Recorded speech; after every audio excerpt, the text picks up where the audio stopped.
Hi guys, I'm Shmee, hello and welcome back to the channel where you join me today in California on the Where's Shmee US Edition tour to take a look at the Alpina XB7. Based of course on the BMW X7, my first time taking a look at it in detail, but the full Alpina specification, very luxurious, very powerful from the twin-turbo V8. And today I'm going to show you around all of the details of this car, on the outside, also on the interior, and then take it for a little test drive as well to see exactly what it's about. So let's get started then, having a full look today at the Alpina XB7.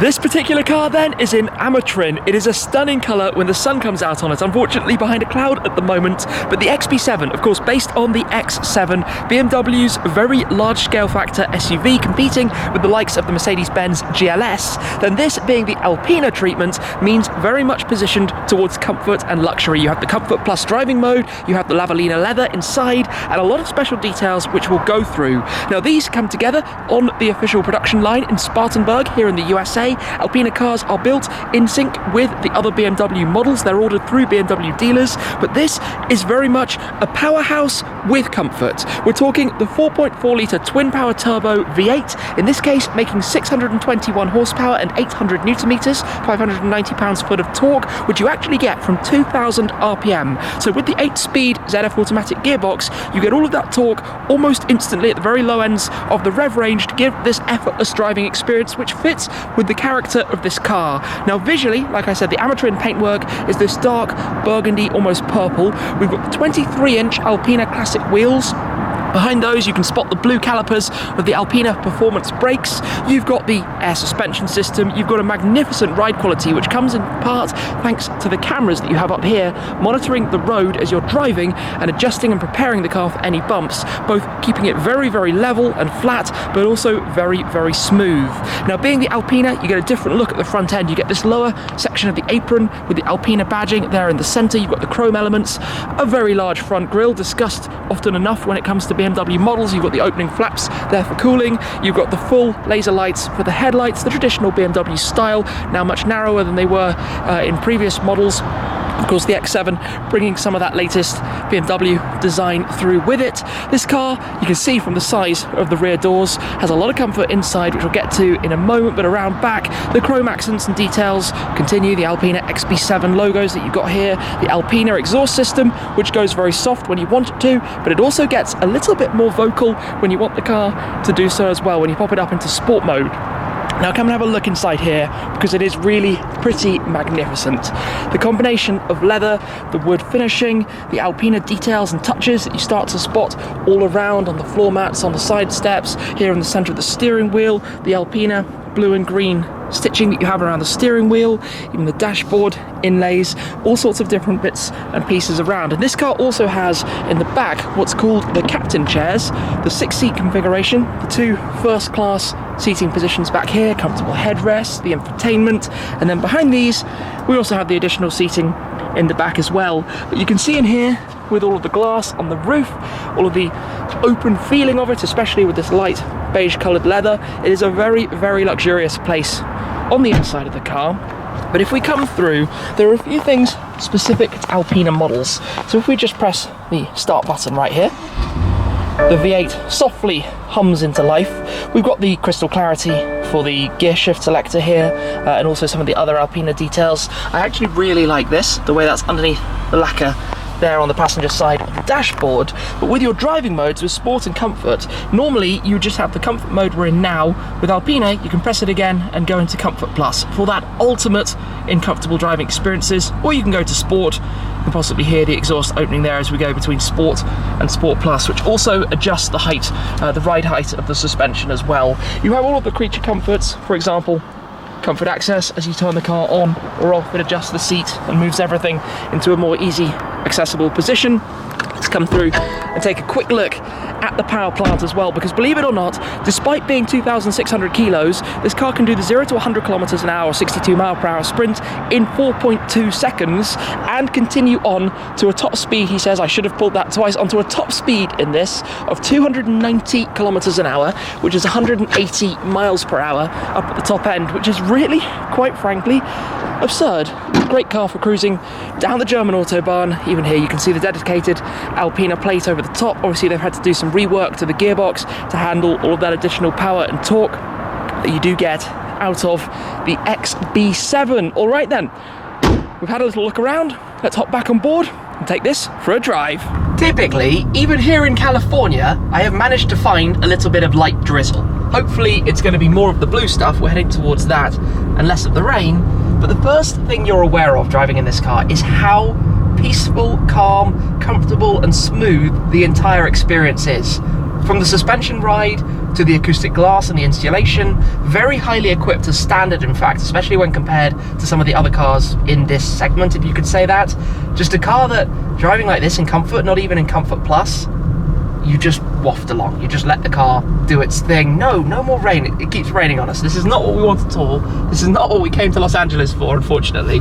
But if I press the button down here, pop it up into Comfort Plus, this is when we get even more of this very magical ride experience. The car just, it has an incredible ability to hold itself very, very flat. When you're cornering, it keeps flat. When you're braking or accelerating, you don't get the pitch that you might expect from a car of this size and weight. It just cruises along. It just goes along so very easily. The murmur of the V8, but it's not loud. Loud wouldn't really fit with the character of this car. You've got 600 plus horsepower without necessarily knowing all about it.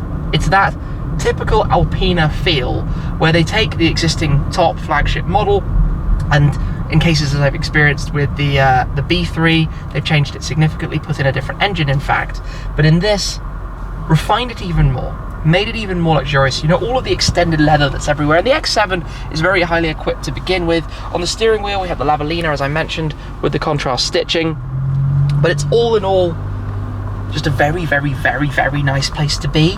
Then you can press the Sport button, straight into Sport Plus. Everything gets a little bit louder. The displays change as well, give you a different colour scheme. And I think as we accelerate, we'll hear a little bit more sound out of it as well. But it's that kind of how peacefully can you drive it type experience. Yeah, there we go. You can hear plenty more of that.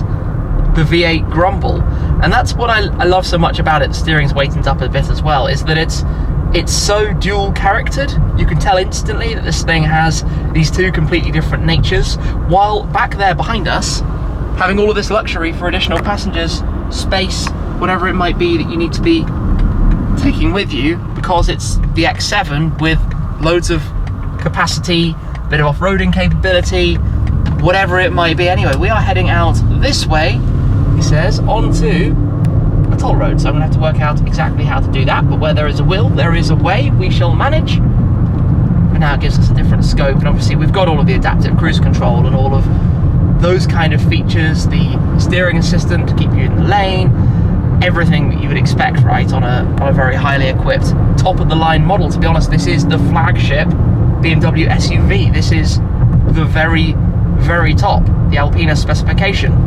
And we're seeing, I think, a big growth and success for Alpina at the moment with different models that they're launching, the models getting more awareness, which to be honest they deserve, because when it comes to comfortable rides, there's nobody else that does it like this. And then you have the fact that they're built down the main production and assembly line, which is just an extra special fact on top of that, as opposed to being, you know, done afterwards, aftermarket, so to speak. Cruising here though, I mean, we're in Sport Plus and it's still fairly soft, I'm not gonna lie. There are obviously things that it inherits directly from BMW that you could say aren't necessarily the best. You know, you have all of this very, very nice leather, but you still have some of the plasticky buttons around, some of the things that aren't necessarily 100% magnificent. I do quite like the crafted clarity that you have for this crystal style effect on the gear lever and the extra Alpina details, but then you've got the same main control pad and panel that we're familiar with and used to. Other things I like generally about BMWs that I talk about, climate control, The fact that you can have so many different settings, even on automatic, you can have 5 different settings for how much or what level of automatic you would like, which just makes it all round easy to set the car precisely as you would like it. I'm just going to turn on the adaptive cruise. At the moment, we've also got the steering assistance. There we go, gives me a nice graphic just to let me know all of that's enabled. And everything goes about business. It goes about business in such a nice way. Even in Sport Plus, if I pop it back into Comfort Plus, oh, it actually softens the seat bolsters at the same time. That's fun. Yeah, now the ride is just Rolls-Royce magic carpet-esque. This is one of those times on the brakes coming in towards a traffic light and the car doesn't just dive in forwards like you would expect it to. We're actually heading right now straight down towards the sea here in Orange County, California. Spectacular views and some quite enjoyable roads to drive on, to be honest. But it's this silky smoothness that's still mesmerizing me in many ways. And in Comfort Plus, the steering does get very soft.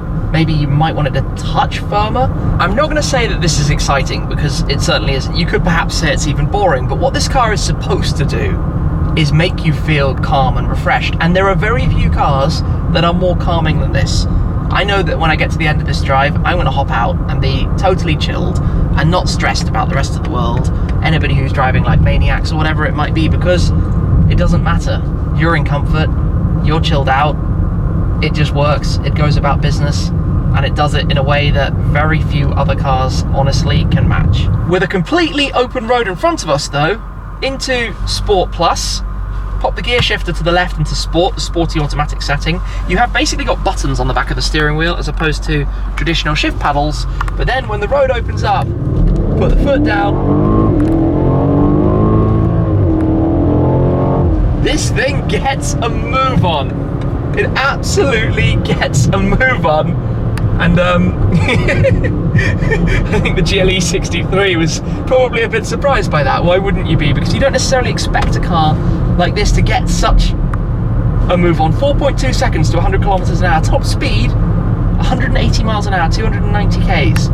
That's really very, very fast. I do wonder what it would be like barreling down the Autobahn at that kind of speed, because any wind, you've got a massive, basically vertical side of the car to be caught by the breeze. I don't know what it would be like in that environment, but obviously out here in the US, on these kind of roads, just cruising, it's certainly doing a very nice job of it. However, there are lots more details that I would like to show you about this car through the interior, so we'll find somewhere to pull on over and I'll give you a bit more of a tour around it. Well, it sure does feel like some serious rain is coming, but let me show you a little bit more then around the interior of the XB7. And the first thing I'd like to show you right here is that even the car on the graphic is in effectively the same colour as this car. I think that must be specific as opposed to just being coincidence that it's the exact right colour. Of course, in here we've got the automated parking, we've got the backup assist, which I've shown before, where if you drive forwards, the car remembers, you just put it into reverse and it will automatically take you back the same route that you drove forwards. It is very, very clever what all that can do. You've got all of the different camera images and changing and settings and things that you can go through with this and look out, you know, specific angles or whatever you want to do to make your life easier. We've got lots and lots of different settings, how you can configure it, your caring car modes, your experience modes, all of the latest and greatest in terms of creature comforts, in terms of software, in terms of everything to make your life that little bit more easy, comfortable and safe as well. You've got the hotkey here to go into your individual configuration settings, and in here you can just see forward collision, side collision, lane departure warning. Some of these are not on in full at the moment, but settings galore, lots to play with. The dashboard, digital dash over here, you've got the Alpina logo up top, you've got the blue backing, which is specific to Alpina, and then when you pop it up into sport mode, as I showed earlier, it then goes slightly different. You can hear the exhaust valve opening back up. You've got lots of different settings and systems you can change as well, and they just change everything seamlessly in the background. Perhaps a few comments at the steering wheel. Is this older generation in terms of the buttons? It perhaps could be slightly more modernized, but generally the feel of all of the leather and materials around is really absolute top notch. You've got the button here to do your blinds further behind, those just closing up. You've also got the panoramic roof control, so we can slide that forwards, which interestingly must rotate itself and tuck away into that brake in the back, because you have the additional sunroof over those very far rearward seats. Nice airy feel from the light coloured Alcantara used up top. I'm going to open that back up. Speakers up here, we've got the full Bowers & Wilkins sound system. Speakers just absolutely everywhere, which do give you a great sound system, as you'd probably hope to have in such a car. And then, you know, all of those nice details here, for example, the Alpina XB7 plaque in the center. If you open this up, you've got the cup holders, which can be both heated or cooled. We've got charging pad. Oh, radio's turned on because of gesture control, because of course if you wave your hand around, you can turn up the radio volume and turn it down or mute it just by doing that. Nice and easy. Everything here all nice. If we open this up in the center console, USB-C port, a little bit of storage, not the largest storage cubby in the world. Just switch it off for a moment. I want to head towards the back of the car. Hop out just here. Yep, it is quickly getting significantly cold. You can see a little bit of the color now. Look at that, really quite nice. Although the color choices with that and the blue calipers, perhaps to be debated. Back here, the captain's chairs, you've got the same electric seat controls, you've got the tablets which give you all of the information it would need to be on up front. In fact, let's just do that ever so quickly. Come and turn on the ignition up here, press on the button. He says maybe the key needed to be detected. There we go, key is missing. Hopefully it's on now. Come back here, give this a press. You can see they've woken up, but in here again, you've got car settings. You've got all sorts of things you can go to and you can control, and you can adjust the media, the navigation, whatever it may be that you need to do. You've got the fall forward of the seat if you want to clamber through towards the rear. It automatically moves forwards as you do that, lifts it. I guess a whole process to make sure it can get as far forwards as possible, because to climb into the back you do need to step over these quite chunky arches on the rear wheels. Not the easiest in the world, but hey, for kids and things to climb back there, and the headrest can be folded back up as well. I suppose it's not too hard, otherwise you'd have the bench seat configuration up here instead of just those two. If we close this back up, come around towards the rear, we've got the power fold tailgate. Press the button here and the upper section opens.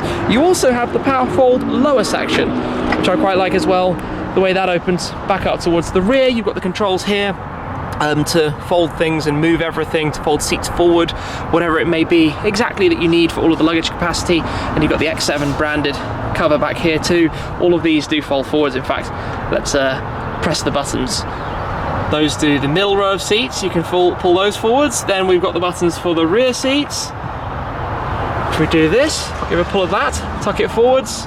And this one, they're motorized. That's actually really quite nice the way that does it. Obviously you can then just pop this out and those seats then tuck back. Oh, that's quite fun to see, isn't it? The way it controls all of that for you. You just need to work out exactly which buttons do which. So if I do that, yes, they come back up. Wow, very easy. Straight into place. Nice. Lots and lots of usable space when you do that. Of course, with this configuration, you've only got this very small area though, unless you fold them down slightly. Press the buttons and it all closes back up. If you just press the top button, the whole system would fold all back up into place, all with the press of one single button. So that's been a very enjoyable drive. As I said, a very pleasant drive. That's what this does so remarkably well. It's not the most exciting thing in the world, but it's not trying to be. It's trying to be that luxurious feeling, that very comfortable feeling, and there's not much that does it like that does. So my first experience of a BMW X7, in particular the Alpina XB7, has been a very calm one, and that's something that not many cars do. You get out completely free from stress. Anyway, with that impending doom and gloom arriving, I'm going to hop back into the garage. For now though, that was awesome. Thank you very much for joining me. I hope you've enjoyed this full look at the Alpina XB7. That is it for this time, and I'll see you again very soon. Cheers!